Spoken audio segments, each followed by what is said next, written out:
Niska moves that the rules of the House be so far suspended so that House File Number 3843 be recalled from the Committee on Workforce, Labor and Economic Development, Finance and Policy and be given its second and third readings and be placed upon its final passage. I recognize the member from Anoka, Representative Niska, to your motion. Thank you, Madam Speaker and members. This is a bill that did not pass through the Workforce Labor Committee, but then we learned new information on Friday that I think should cause us all to reconsider that decision and, in fact, to pass this very quickly into law. That information was in a KARE 11 news article that I think we'll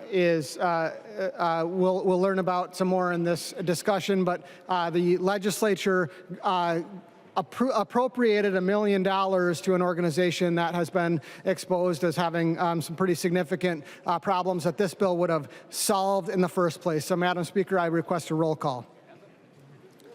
A roll call has been requested. Seeing 15 hands, there will be a roll call. Representative Niska. Thank you, Madam Speaker and members. I will defer further to Chair Baker, the author of House File 3843, for further presentation.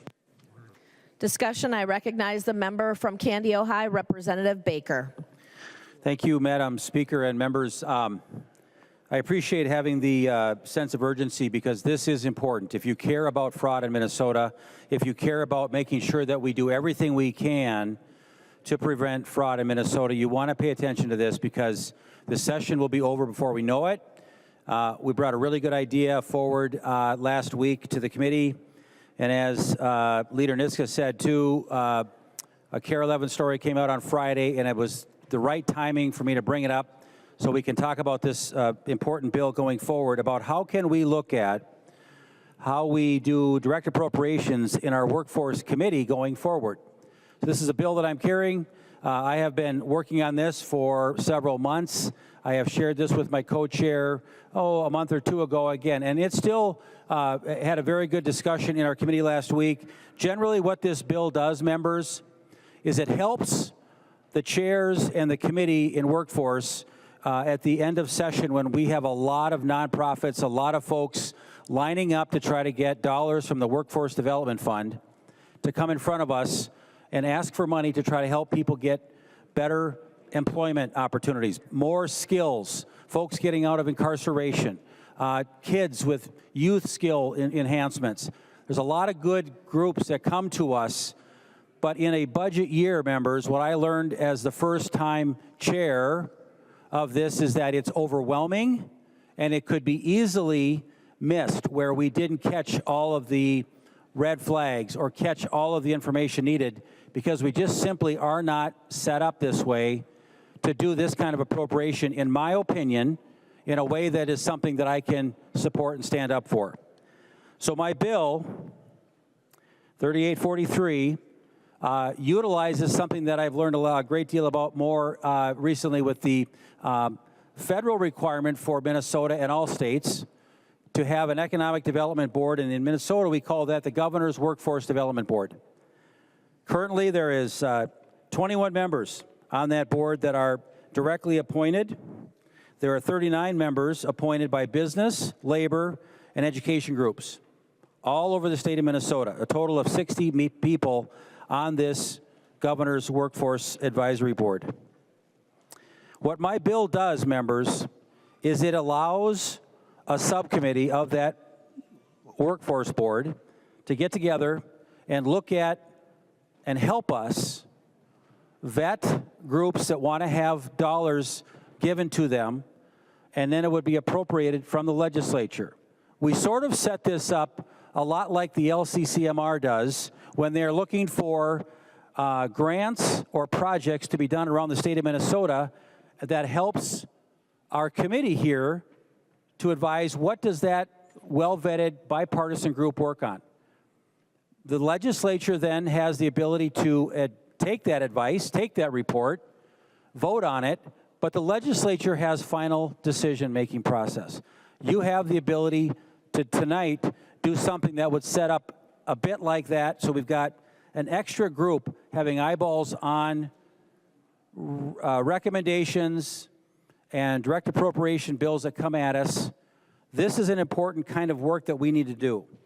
I think this workforce board would be very good. They know what they're doing. They're all around the state of Minnesota. They're engaged in this kind of work already. So a couple things to remember about why this bill and why this bill now. Legislative chairs, and again, I'm a first-timer, as I mentioned before. You learn a lot about how this works when you first sit in the chair for the first time. It was overwhelming, and I know, again, my colleague, co-chair Pinto, and I believe we can do something better. We know that just how it's been going is very dangerous. It hasn't certainly, I'm not saying that we've got fraud going on now from what's happened, but there have been a lot of red flags. Even last year, when we were wrapping up our omnibus bill in our workforce committee, we found some red flags and we made some last-minute changes, and I think we got very fortunate that we caught some that could have been a problem. Again, the groups that may come to the legislative body to request dollars can still do that if this bill passes. They can still come directly to the legislature and share their story, but we're also saying that we want them to go through this new Governor's Workforce Board subcommittee that will make the recommendation to the legislature on how do we want to appropriate several $1 million a year in these kind of grants. But finally, though, again, I want to remind everybody, the legislature doesn't give up any of our authority. We still can make that decision just like legislators do now with the LCCMR bill.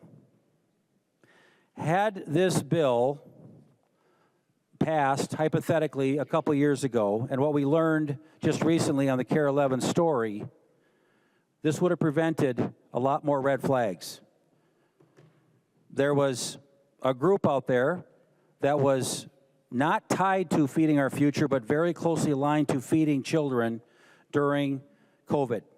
They were found to have very high levels of red flags and questions and who is the food supplier, and they agreed to pay $1.1 million back to the Department of Education. So again, a lot of red flags were seen here. At the same time, there was a bill that was being presented to ask for $1 million for that same organization when one agency really didn't know what the other agency was up to. My bill would have prevented that. My bill would have gotten other people looking at those crossover agencies to make sure that we check the boxes a few more times. So, again, if we care about getting serious about fraud or the potential of fraud, and if you really want to get serious about looking at more red flags and how does this cross over to other agencies, this is the kind of urgency and the bill we could do today. Because we all care about this issue. We all care deeply that not a single tax dollar is wasted, abused, or stolen. Every one of you cares deeply about that. So, members, I ask for your vote, a green vote on the urgency today to allow this bill to be vetted out today. It's a very good bill that the agency could easily take on. It just needs a couple people in the deed to kind of run this with the Governor's Workforce Board to help vet the applications and so on. But again, it would help future legislators in the Workforce Committee to do a better job vetting a lot of folks that want to do good things with the dollars that are being sent out from our taxpayers. So with that, members, I urge a green vote on the suspension of the rules to move this forward. Thank you, Madam Speaker. Further discussion, I recognize the member from Anoka, Representative Engen. Thank you, Madam Speaker, and thank you, Representative Baker, for bringing this urgency forward. I agree with it. Now, do I agree with the sentiment that we all want to prevent taxpayer dollars from being stolen? I think that assessment will be determined based off of this vote for this urgency. Why? Because in the land of 10,000 nonprofit fraud scandals, which has been Minnesota, the New American Development Center is pinnacle atop that list for what is wrong with this very institution. What's wrong with the House, what's wrong with the Senate, what's wrong with Minnesota state government writ large. They claimed through their 2 meal distribution sites to have served 2.9 million meals for a total of $7.8 million.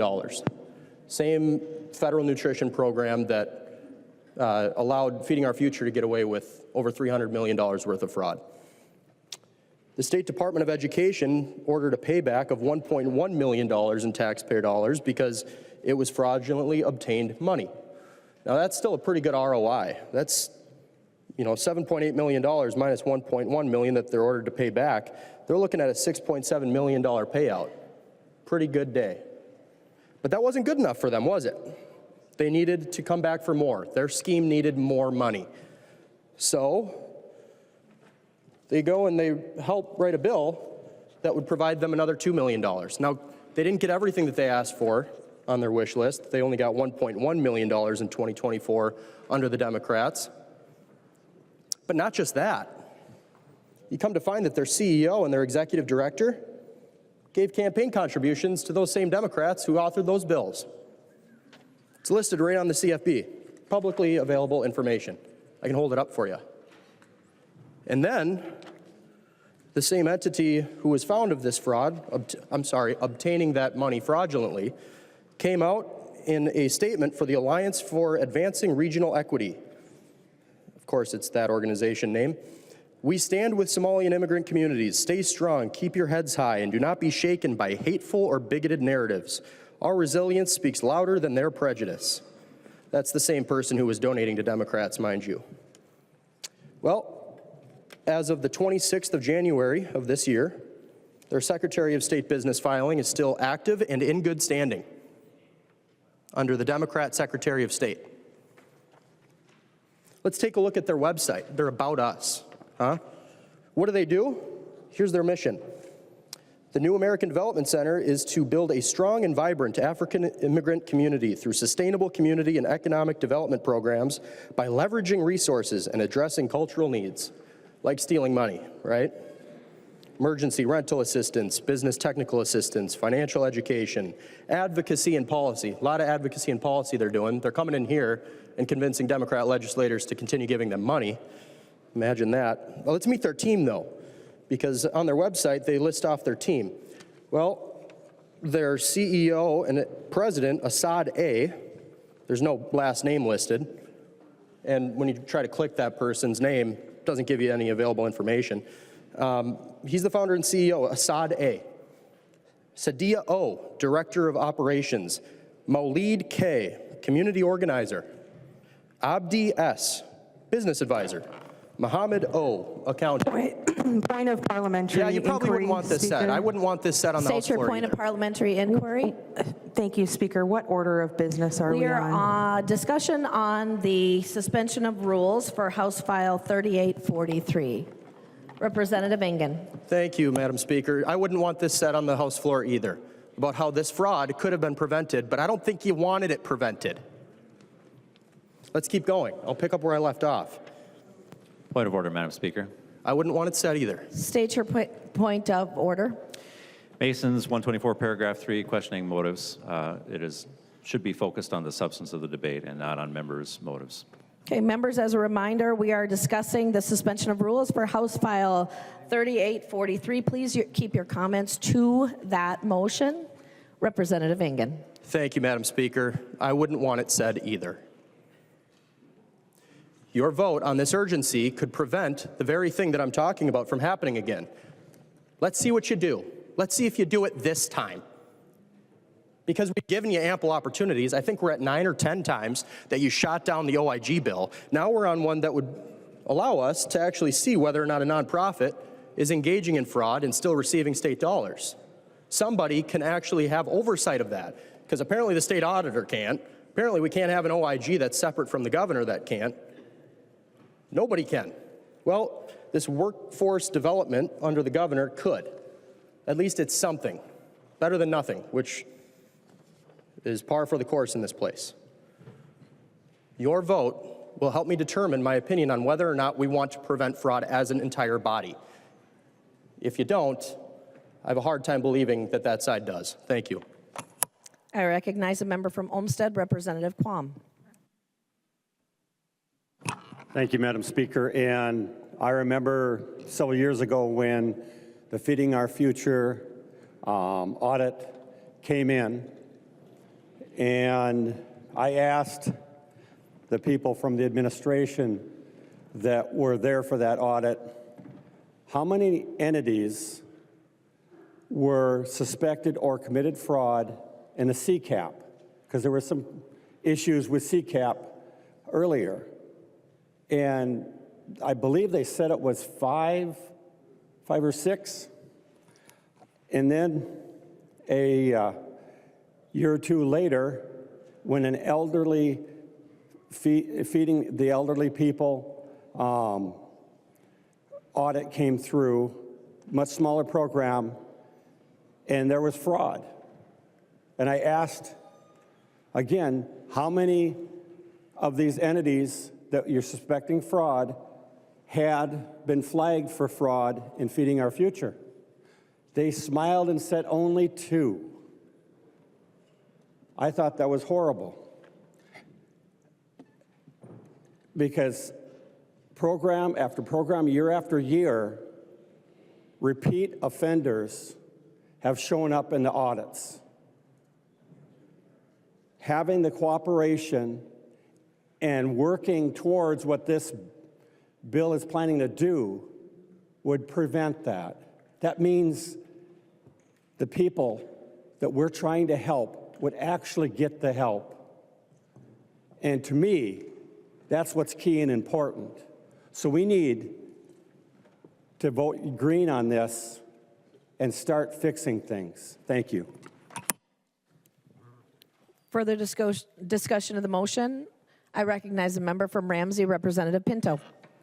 Thank you, Madam Speaker. So members, I'm a little confused about how we're getting to this point of having this bill before us, and maybe just to step back to orient the chamber. So a year ago, when Chair Baker and I were first starting to co-lead the Workforce, Labor, and Economic Development Committee, we found that we had a shared interest in trying to shift towards more competitive grants rather than direct appropriations in that space.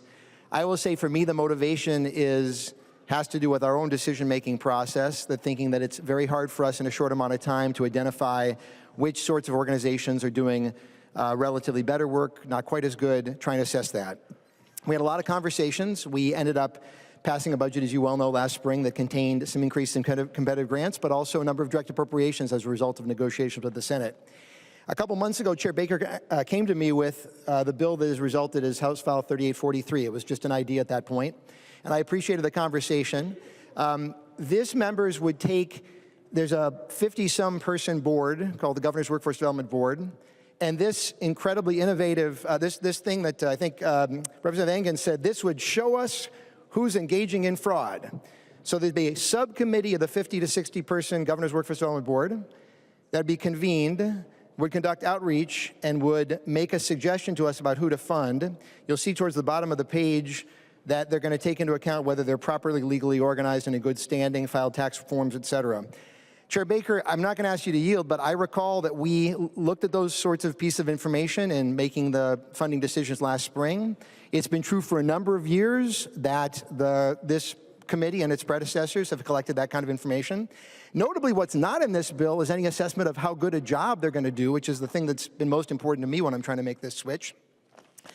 And then they'd make a recommendation to us, which we could then ignore. So the phrase that I used with Chair Baker a couple months ago was saying, you know, this is intriguing. I'd love to continue working with you and talking with you. And it seems like it's maybe the worst of both worlds, because it would keep the legislature as the decision maker, can decide where the money goes. But if you like bureaucracy, then you're going to like to have an additional subcommittee on top of a task force, because that's what this bill would do, is a subcommittee on top of a Governor's Workforce Development Board, pardon me, not a task force, a board. So the amazing solution here that we're going to move very quickly on and have suspension of the rules and an urgency is a subcommittee. A subcommittee that has no actual power, because we'll still leave the decision in the legislature's hands in the end anyway. The motion last week that got voted down in committee was a motion to send this bill to Ways and Means, because there's a cost, and we don't know what the cost is, because the fiscal note's not back yet. So apparently this is urgent that we're going to, I guess, just pass this. I don't see any money associated with this. We won't raise that point of order.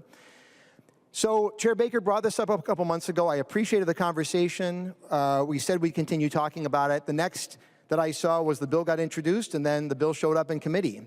And we had a good conversation about it. I hoped that we could continue talking. It was important to Chair Baker to get a vote. It was then important to Chair Baker to get a roll call vote, not suggested by our side, but he wanted to be sure that we were on the record as showing the fact that this bill would not move forward. And now that's going to happen again today. Members, we absolutely need to be thinking about how we appropriate funds. I'm on record as wanting to shift to more competitive grants.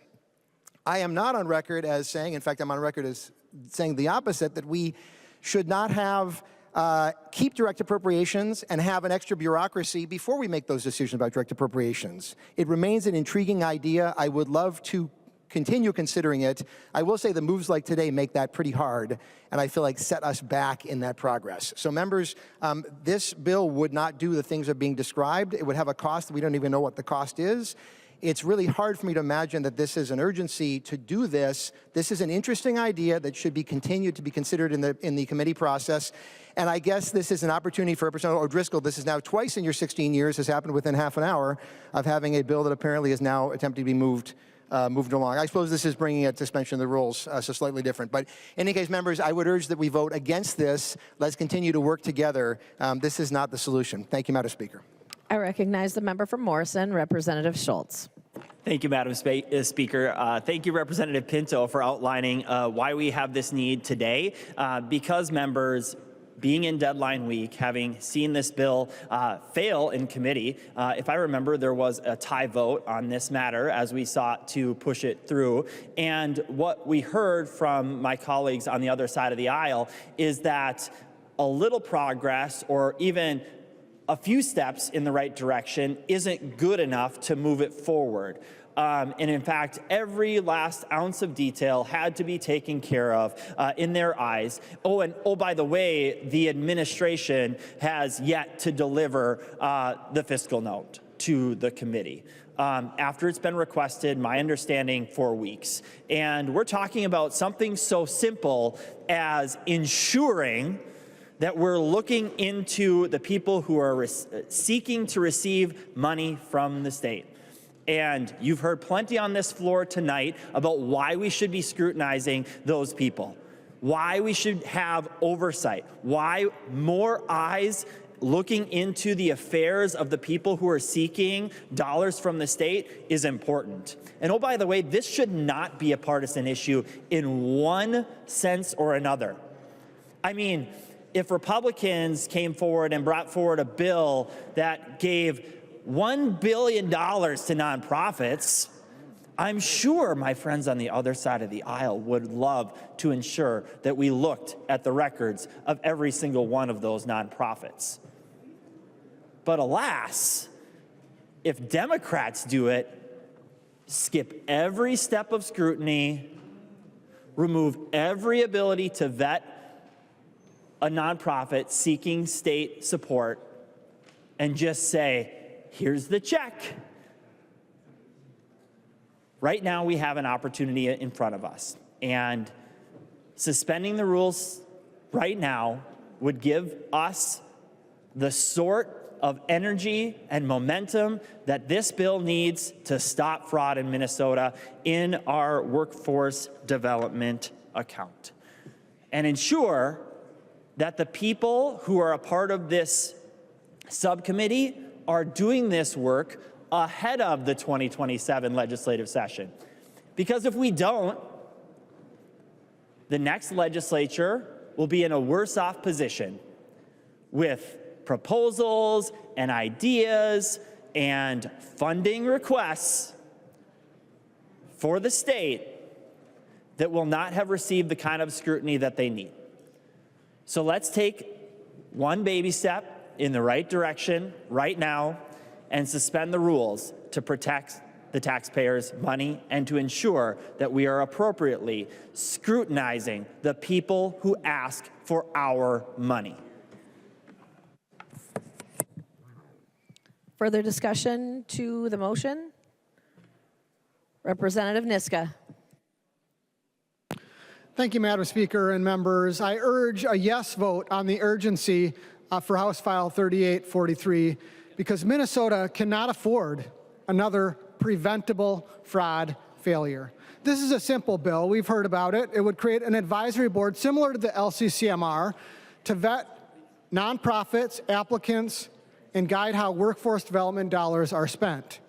This should be an easy green vote for anyone who's remotely serious about ending Minnesota's fraud epidemic. It's simple, it's common sense. It'll reduce conflicts of interest and ethical risks in the grant process and strengthen oversight to better protect taxpayer dollars. And yet, Democrats on Wednesday in the Workforce and Labor Committee blocked this bill. 2 days later, a KARE 11 report showed exactly why this bill is necessary, why it needs to become law yesterday. In fact, not just yesterday, 2 years ago. We learned that just months after a nonprofit was ordered to repay more than $1.1 billion because of, quote, fraudulent claims the nonprofit made in the child nutrition program, the Democrat trifecta gave that same organization another $1 million in direct funding. That bill is on your desks, members. It was House File 4039 in the last session. Rolled into a Democrat omnibus bill in 2024. Let me repeat that. A nonprofit the state found was, quote, engaging in unlawful practices, false and fraudulent claims, was then given another $1 million. And a named legislative grant sponsored by a Democrat, passed by the Democrat trifecta. Even more outrageously, that nonprofit had been found by the Department of Education, quote, seriously deficient in 2021. That letter is on your desk as well.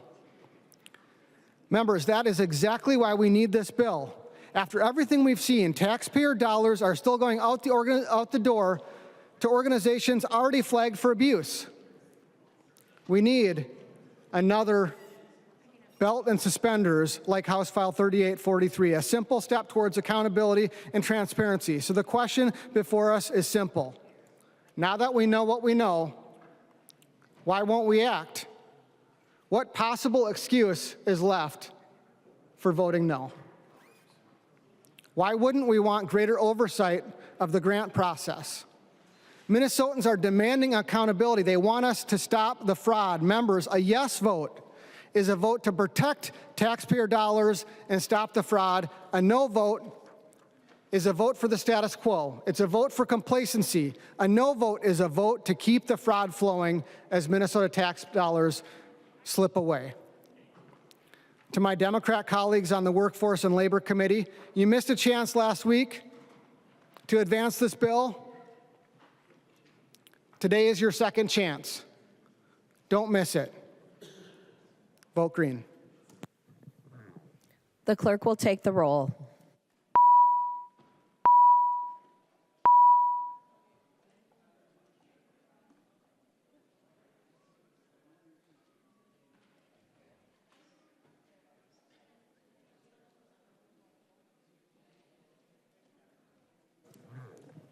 The clerk will call the names of the members participating remotely. Anderson P.E.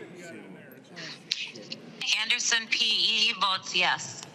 Anderson P.E. votes aye. Jones. Jones, no. Jones votes no. Momani Hiltsley. Here you go. Momani Hiltsley, no. Momani Hiltsley votes no. Rarick. Burke votes aye. Rarick votes aye.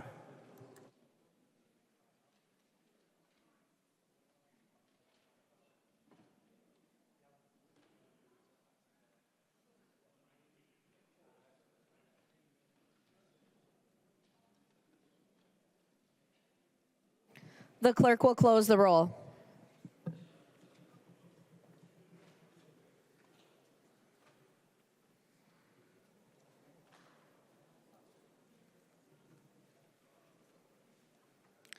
There being 67 ayes and 66 nays, the motion does not prevail.